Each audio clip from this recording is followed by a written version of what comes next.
আমরা মুসলিম।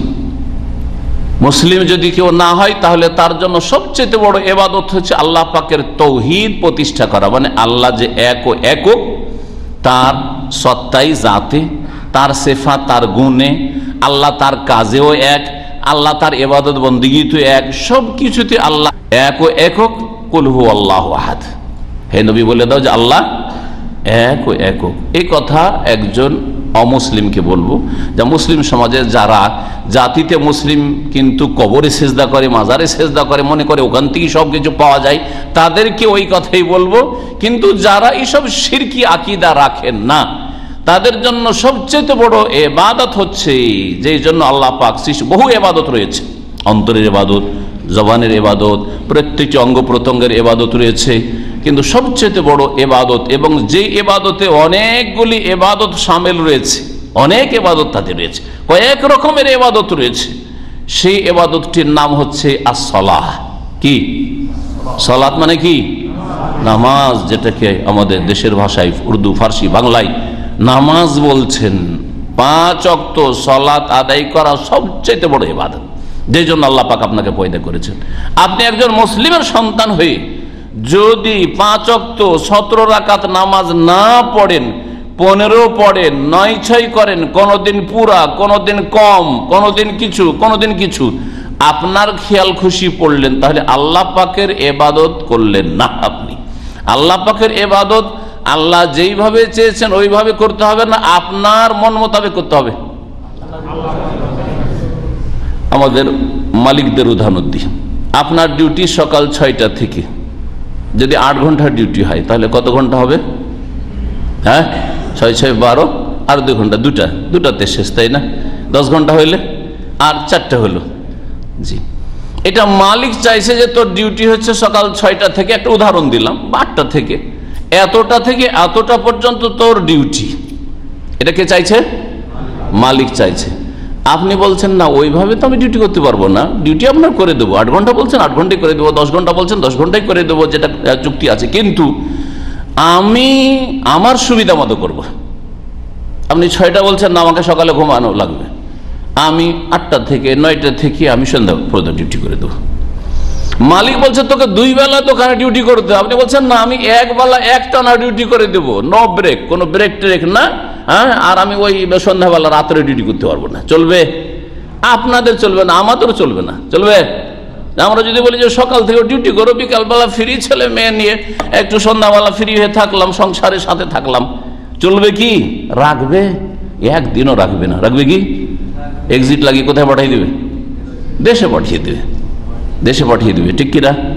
আল্লাহ পাক রব্বুল আলামিন বলছেন খামসু সালাওয়াতিন ফি কুল্লি ইয়াউমিন ওয়া লাইলা, 5 ওয়াক্ত নামাজ পড়তে হবে প্রত্যেক দিন রাতে। আর 5 ওয়াক্ত নামাজে আল্লাহ পাক নামাজ ভাগ করে দিয়েছেন, আপনাদের সকলে জানা আছে। ফজরে কত ফরজ, জোহরে কত রাকাত ফরজ, আসরে কত ফরজ, মাগরিবে কত ফরজ, এশায় কত ফরজ, টোটাল কত ফরজ? 17 রাকাত ফরজ। আপনি যদি বলেন যে ওতে কম করব, চলবে?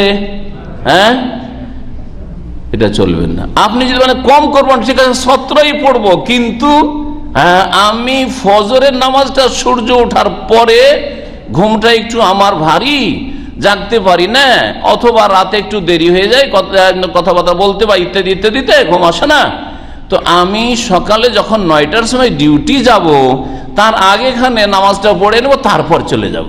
চলবে?